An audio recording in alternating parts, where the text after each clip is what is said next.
Hey everyone, this is Rick. I wanted to talk a little bit about why we use heat pressing plates for comic books. A heat pressing plate looks like this.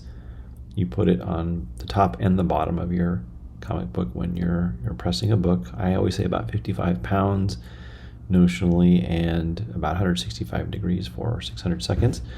Now why? Well, I get the bottom, right? We want to heat the bottom up so we don't have to flip the book over, and why not just press it on the top the same way? And the reason is because the heat's very uneven. Some of these heat press plates have a spiral, some have a snake shape, and then when it's hot in one spot, not quite as hot in another, and I believe it creates an unevenness and a waviness in the book that is not eliminated but reduced if you even this out. With something with a high specific heat capacity and a high thermal conductivity, that's aluminum, right? Aluminum has very high in this respects.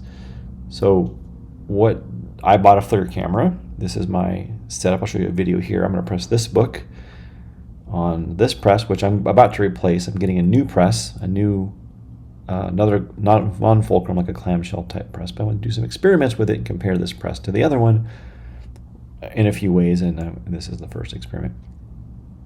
So what we're going to do is take an image of the surface temperature, and then with and without the plate, or just basically the surface of the heat press, and then the surface of the heat plate, and then we're going to look at the book itself and see what the differences are. So for orientation, this is my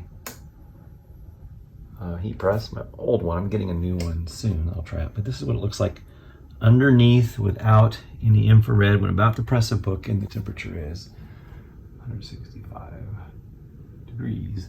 It's been on for a little while, and now we're going to take a look at it and see what it's like with the IR and why we need a heat plate. So this is what my heat press looks like underneath when it's on and coming to temperature. So you can see that there will be spots where it's hot and spots where it's not. This has been on not long, it's about 15, almost 16 minutes now. But you can see that there are hot spots and cold spots, and this exacerbates the waviness that you see in comic book cover, because it's not even everywhere. This is without a metal plate, of course. And so you may ask, Rick, well, that's all well and good, but how even is it on the book underneath the plate? So we'll have a look here and see. So we've established uneven with direct heat. We'll move this out of the way so we can't see it, and it's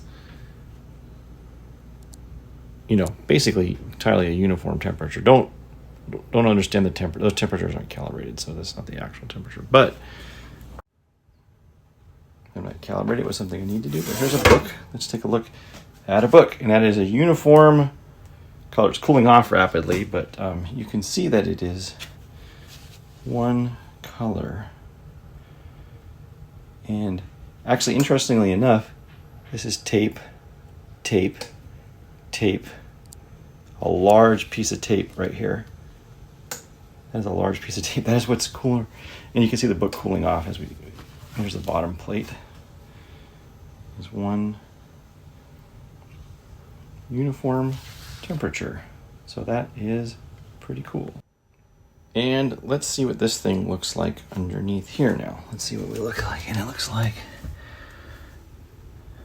I don't know. I mean, you can still see the elements. It's not as uneven as it was, but you can see where the coils are, like the S shape there, in them. So that's interesting. And here's that book. That's the surprise I was telling you I didn't expect, was that the tape, was indeed hotter than the rest of the book. And here's those spots of tape that we saw earlier, which is interesting. Crazy to think how hot that was. It cooled off slower. Well, I guess it makes sense. Maybe it's insulating. And the different colors, picked up the heat a little differently. So that was unexpected too, though these sort of orangish areas here were warmer, which is something I did not expect. Interesting. Very interesting. So that's all I have here for today, but I think it's a pretty neat thing to see. It was fun for me anyway. And if you can think of any experiments we can do with a new toy like this, let me know. I really enjoy it.